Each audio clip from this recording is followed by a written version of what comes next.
नमस्कार, स्वागत है आपका न्यूज़ 24 जनसत्ता में। इस वक्त बड़ी खबर आ रही, हिजाब के साथ साथ कुरान के भी बैन होने की खबर सामने निकल कर आई है।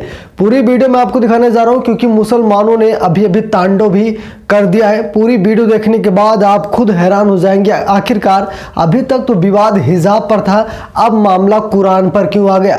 बता दूं आपको, जिस तरीके से वसीम रिजवी ने भी कहा था कि कुरान में कुछ ऐसी आयतें हैं जो हमें आतंकवाद की राह पर चलने के लिए मजबूर करती हैं, जिनमें हिंदुओं को या फिर दूसरे धर्म के लोगों को काफिर बताया गया है और उन्हें यह भी बताया गया है कि आप लोग जाइए और उनसे कहिए कि इस्लाम अपनाइए। अगर वो इस्लाम नहीं अपनाते हैं तो वो उनको मार देना ही इस्लाम का नियम है, क्योंकि वो आपके शत्रु हैं, आपके दुश्मन हैं। ऐसी कुछ आयतें हैं जिनको हटाने के लिए लगातार वसीम रिजवी आवाज उठाते रहे, लेकिन उनके भी सर कलम करने की बात हो गई। लेकिन अब हिजाब का मामला सामने आ चुका है। हिजाब का मामला सामने आते ही कुरान पर भी आवाज उठने लगी है। तो हम आपको पूरी वीडियो दिखाने जा रहे हैं। ये वीडियो आप जरूर देखिएगा, क्योंकि इसे देखने के बाद आप खुद समझ जाएंगे कि क्या हिजाब के साथ साथ कुरान को भी बैन करना चाहिए या फिर कुरान की कुछ आयतों को ऑन स्पॉट हटा देना चाहिए। इसको लेकर के कोर्ट ने क्या फैसला लिया है वो भी हम आपको दिखाएंगे। बता दूं, हिजाब पर बैन, कुरान पर प्रतिबंध लगाने जैसा। वकील की बात पर जानिए हाई कोर्ट ने क्या कहा। कर्नाटक उच्च न्यायालय को 3 न्यायाधीशों की पीठ ने गुरुवार को कहा कि हिजाब पर कोई प्रतिबंध नहीं है, क्योंकि सरकारी आदेश में इसका कोई जिक्र नहीं है, लेकिन ड्रेस कोड का है।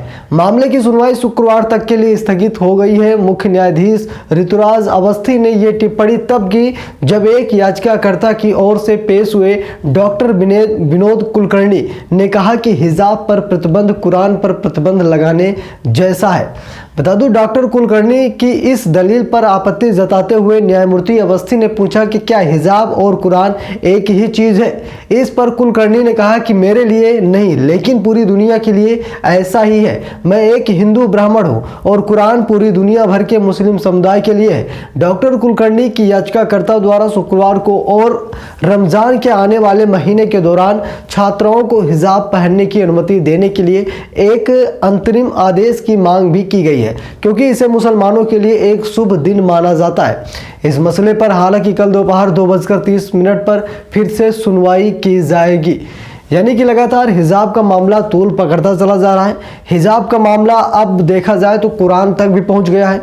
जिस तरीके से आप लोगों को पता है कि कई सारी चीज़ें होती हैं जिसको हर एक चीज़ को इस्लाम से जोड़ दिया जाता है, कुरान से जोड़ दिया जाता है। जैसे इंडिया पाकिस्तान का मैच हुआ, इंडिया हारी, पाकिस्तान जीता, उसको भी पाकिस्तान ने यह कह दिया कि ये पाकिस्तान के क्रिकेटरों की नहीं बल्कि इस्लाम की जीत है। यानी कि ये लोग हर एक चीज़ को इस्लाम से जोड़ देते हैं। देश में कोरोना आया, विश्व में कोरोना आया, उसके बाद इन्हों लोगों ने कहा कि अल्लाह का प्रकोप है, अल्लाह नाराज चल रहे हैं, इसीलिए देश में कोरोना आया। बारिश होती है, उसको भी इस्लाम से जोड़ देते हैं।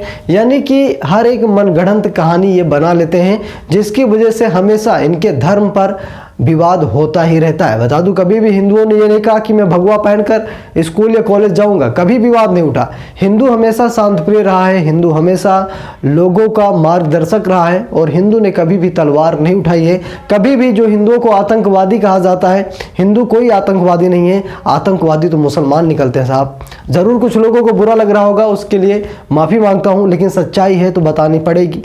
जितने भी आतंकवादी मिलते हैं सब मुसलमान ही मिलते हैं, इसमें कोई शक नहीं है और आपको बुरा भी लगना नहीं चाहिए। अगर आप उनका समर्थन करते हैं तो स्वाभाविक है आपको बुरा लगेगा, क्योंकि एक एपीजे अब्दुल कलाम भी थे, वो भी आतंकवादियों को बर्दाश्त नहीं करते थे। कई ऐसे अच्छे देशभक्त मुसलमान हैं जो हिंदुस्तानी मुसलमान हैं, जिनका दिल हिंदुस्तान के लिए धड़कता है। वो कभी भी पाकिस्तानी आतंकवादियों का समर्थन नहीं करेंगे, वो कभी भी वो चीज़ों को बर्दाश्त नहीं करेंगे जो देश में एकजुटता और देखा जाए अखंडता, भारत की समृद्धता को नुकसान पहुँचाए, ऐसी किसी भी चीज़ को बर्दाश्त नहीं करेंगे। लेकिन जो देशद्रोही, जो पाकिस्तानी मुसलमान हैं या फिर ऐसे मुसलमान जो देश में इस्लामिक कंट्री बनाने की कोशिश कर रहे हैं, देश को तोड़ना चाहते हैं, उन लोगों को ज़रूर बुरा लगा होगा। तो आपकी क्या राय कमेंट बॉक्स में ज़रूर